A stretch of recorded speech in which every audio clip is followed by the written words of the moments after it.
Hey everyone, welcome back to my channel. I have a bunch of tutorials I did based off of this painting I did. I have one about how I did the grayscale roses. I have one where I did a tutorial on how I did this red liquid. I also have one where I tell you how I do a fuzzy effect on the moths that I add later. In this video though, I just want to talk about the general process and maybe even have a little bit of an art rant and ramble, whatever.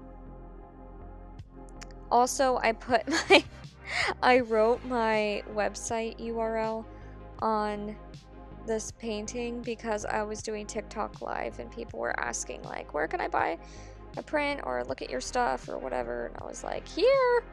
That's where you go. So yeah, I do sell these things. I don't know if anyone knew that, but I do. So yeah.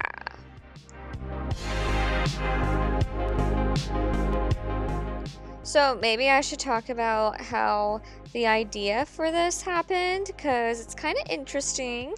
I wanted to do something Alice in Wonderland inspired for so long. And I always remembered the part in the movie, since I was a kid watching it, I remember the part where they're like, we're painting the roses red, we're painting the roses red, and I don't know if you guys have seen some of my other paintings, but I do have paintings where I incorporate a little bit of like drops of blood on flower petals. It's kind of grim, I know. Welcome to my brand. Hello. So I was like, oh, that would be kind of interesting because I kind of already do this effect, but what if I made it like painting the roses red and it's kind of like spooky, you know? So that's basically how I got like the general idea to start this painting, and I wanted it to look like I purposely wanted the roses to look like they were desaturated, not just like white roses. I wanted them to look desaturated and like the color was being brought back to them. And I also, not a long time ago, like a month or two ago, I did this painting of these butterflies that had smoke almost like evaporating from them, and in the smoke were skulls. And I was like, what if I put some of my spooky butterflies on this painting? I thought that would be kind of cute, depending on what your definition of cute is. It was cute for me. All right. But I didn't want to just repeat, you know, the same idea I've already done. So I was like, okay, maybe I'll just do regular butterflies. But I wanted them to have a little spice, you know? They just weren't enough for me to be regular butterflies, alright? So the idea for these moths were from a friend of mine on TikTok, and they go by Sloth City Central. So while I was on live, they suggested that, like, you know, what if you did the Silence of the Lambs moth and have the little skull and everything? And I was like, oh my god, that is literally genius, and I did that. However, I made a few changes. The Silence of the Lamb moth is a real moth. I forget what they are called, but they are usually seen as being yellow and kind of brown. And I really did not... I did not feel like those colors fit with this painting. So I took a little bit of creative liberty and changed them to be black and red.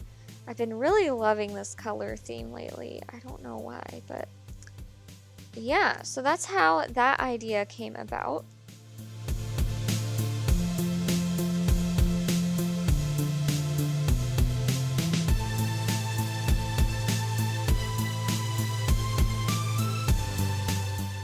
I would also like to add that the idea for the leaves to be left green was not my idea either. It came from another TikTok friend I have, and their username is really funny. It's Daddy's Kitten 821. But yeah, I just wanted to credit them because they were there for my lives and gave me some really good ideas. So I just wanted to make sure that, you know, these were 2 ideas that they gave me for this piece, and I'm so thankful because it wound up looking so awesome. So this painting wound up being a really interesting crossover of Silence of the Lambs and Alice in Wonderland, like a little bit, and I love it. I love it so much.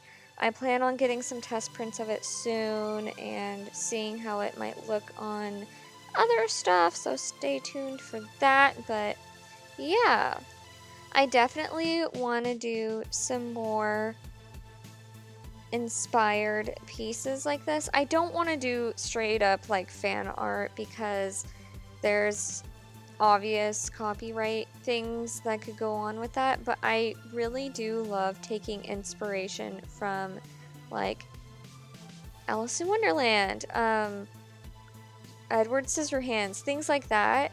I think would be really cool, just to make some pieces like this, you know, and just use them as inspiration, not necessarily use any of the characters. But I don't know. I'll see where that ends up going.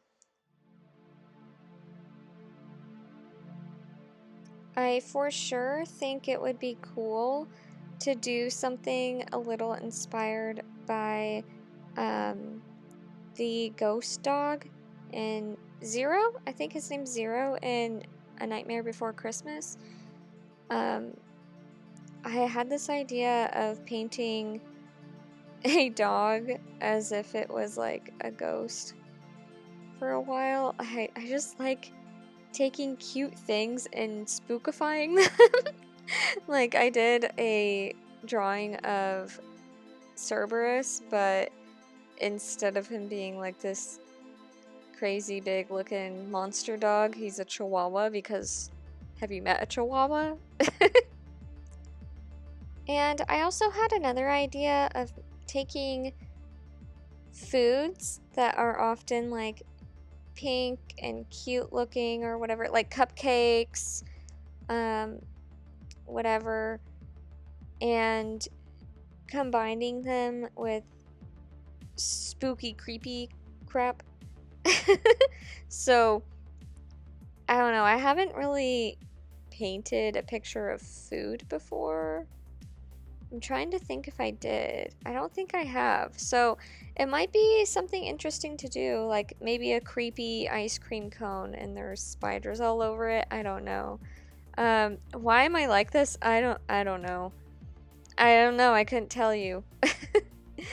But yeah, if you guys think of any of these ideas as being something that could be cool looking, let me know what you think. I really do love hearing what everyone else thinks, and you know, if anyone has any suggestions of what they would like to see me paint in the future, I would totally keep that in mind as well. Thanks for listening to this more of a ramble, whatever, sit down talking kind of video. If you'd like to see more videos like this, give it a thumbs up, and I'll see you next week. Bye!